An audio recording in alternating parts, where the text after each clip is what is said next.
नमस्कार दोस्तों, target with PS Parihar channel में आपका स्वागत है। आइए शुरू करते हैं और देख लेते हैं कि आज के समाचार पत्रों में विद्यार्थी जीवन से संबंधित कौन कौन सी सूचनाएं हैं। आगे बढ़ने से पहले एक सूचना उन विद्यार्थियों के लिए है जो विद्यार्थी यूपी ट्रिपल एससी की भर्ती पीईटी की तैयारी कर रहे हैं। वे सभी अभ्यर्थी सरस्वती प्रकाशन प्राइवेट लिमिटेड की ये महत्वपूर्ण पुस्तक ले सकते हैं। इस पुस्तक में आपको OMR भी मिलेगा और बहुत सारे प्रश्न मिलेंगे और उनकी पूरी व्याख्या मिलेगी, जिसे आप लोग यहाँ पर देख सकते हैं। इस पुस्तक में 2100 से ज़्यादा प्रश्नोत्तरी है और 2 सॉल्व पेपर भी हैं। जो परीक्षा पिछले साल हुई थी उसका पूरा साल पेपर भी है। इस पुस्तक की खासियत है कि इसमें जो प्रश्नों की व्याख्या है वो काफ़ी अच्छी तरीके से दी गई है और इसमें आपको त्रुटियां भी देखने को नहीं मिलेंगी। सभी कापी किताबों की दुकानों में सभी शहरों में ये पुस्तक उपलब्ध है। अगर आप लोग ऑनलाइन मंगवाना चाहते हैं तो उसकी भी लिंक मैंने डिस्क्रिप्शन बॉक्स में दे दी है, वहाँ पर जाकर के आप लोग ऑनलाइन भी मंगवा सकते हैं। आज के समाचार पत्रों में जो सबसे पहली सूचना है वो SSC 15 भर्ती परीक्षाएं कराएगा कैलेंडर जारी।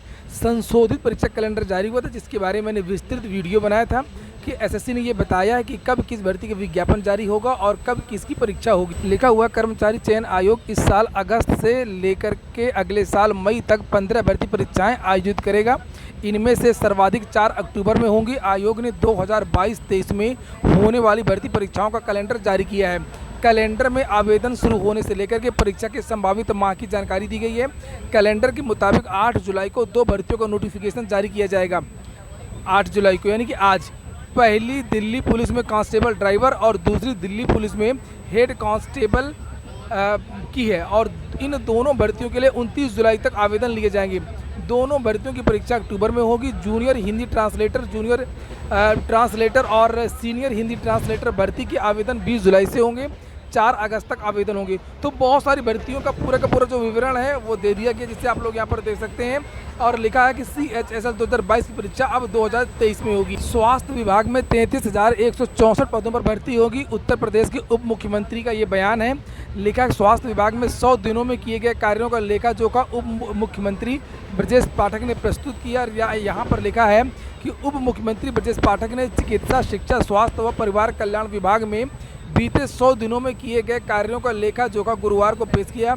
लोक भवन में पत्रकारों से बातचीत में उन्होंने बताया कि चिकित्सा शिक्षा विभाग ने मेडिकल कॉलेजों व चिकित्सा संस्थानों में डॉक्टर, पैरामेडिकल स्टाफ के 36,171 पद सृजित किए हैं और बीते 100 दिनों में 3,007 पदों पर भर्ती की जा चुकी है। बाकी 33,164 पदों को भी जल्द भरने की कोशिश की जाएगी। उप मुख्यमंत्री ने कहा है कि MBBS की 600 सीटों बढ़ाने का लक्ष्य था, लेकिन 1350 सीटें बढ़ाई गई हैं। तो मेडिकल विभाग में कई पदों पर आपको आगे भर्तियां देखने को मिल सकती हैं और यहाँ पर पुलिस होमगार्ड भर्ती के बारे में भी जानकारी दी गई है। लिखा है जल्द होगी महिला और पुलिस होमगार्ड जवानों की भर्ती। आगे लिखा है कि होमगार्ड विभाग में महिला और पुलिस जवानों की भर्तियां जल्द शुरू होने वाली हैं। विभागीय मंत्री धर्मवीर प्रजापति ने 100 दिन की उपलब्धियां गिनाते हुए बताया कि होमगार्ड स्वयंसेवकों के मास्टर रोल ऑनलाइन बनने लगे। इनमें से मानवीय हस्तक्षेप कम हो गया है। प्रशिक्षण भत्ता 250 रुपये से बढ़ाकर के ड्यूटी भत्ता के बराबर 886 रुपये प्रतिदिन कर दिया गया है होमगार्डों का। तो ये वेतन बढ़ा दिया गया है। कारागार विभाग की बड़ी उपलब्धि ये बताई कि पहले आजीवन कारावास की सजा पूरी करने वाले दोषी बंदियों की रिहाई के लिए कम से कम 60 वर्ष की उम्र अनिवार्य थी। अब इस बाध्यता को खत्म कर दिया गया है। पहले भी बाहर किया जा सकता है। अगली सूचना है NHM यूपी में 190 पदों पर भर्ती है। इसके बारे में जानकारी दी गई है आपको और यहाँ पर जो वेबसाइट है upnrhm.gov.in, इस वेबसाइट पर जाकर के आप लोग विस्तृत नोटिफिकेशन देख लें। अगर आपके अंदर योग्यता है तो आप लोग इसके लिए आवेदन कर सकते हैं। रेलवे में भरे जाएंगे 2,873 पद।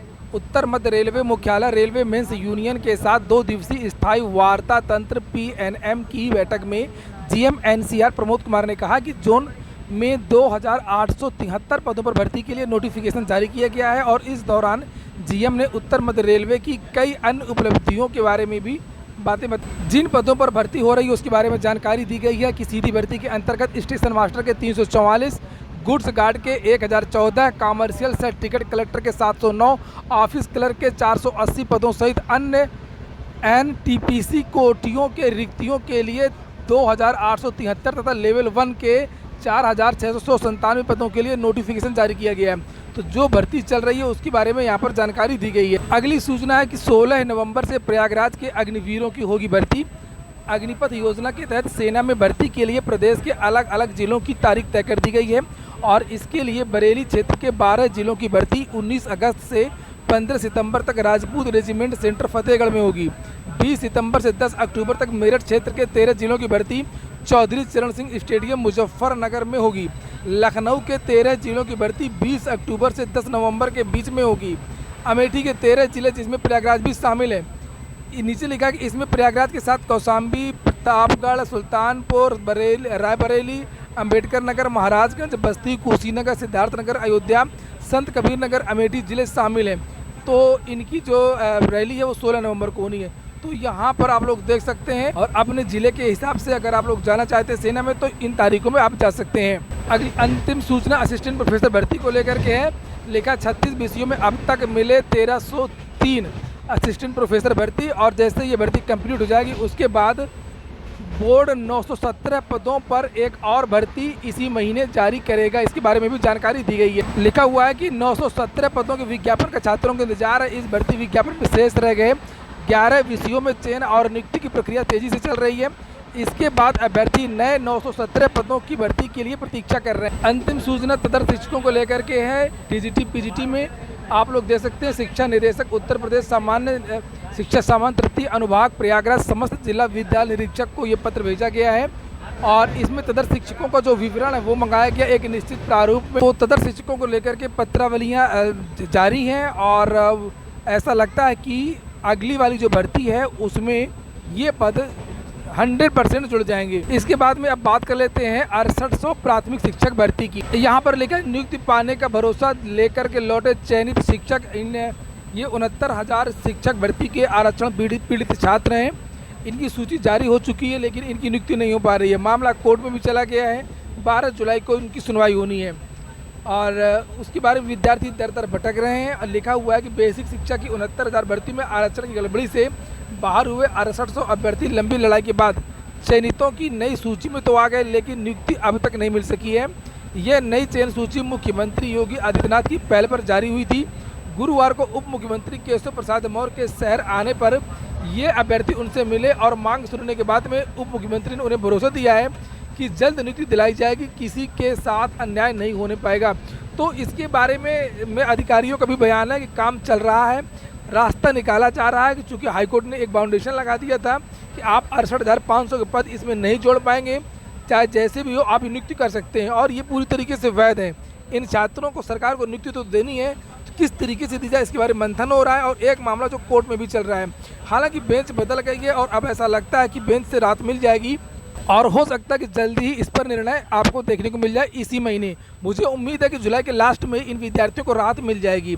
अगली सूचना है पीएम मोदी को युवा मंच के संयोजक राजेश सचान ने पत्र लिखा है, ट्वीट किया है भर्तियों के बारे में, जो रोजगार का संकट उसके बारे में चर्चा करी है और ये कहा कि उत्तर प्रदेश में 6 लाख से ज़्यादा रिक्त पद हैं, इन पदों को जल्द से जल्द भरा जाए। और केंद्र की अगर हम लोग बात करें तो ये कहा गया है समाचार पत्र में कि 60 लाख से ज़्यादा पद रिक्त हैं, इन सभी पदों में एक समयबद्ध तरीके से भर्तियां की जाए। तो ठीक है दोस्तों, ये हो गया आज का वीडियो। पूरा वीडियो सुनने के लिए बहुत बहुत धन्यवाद।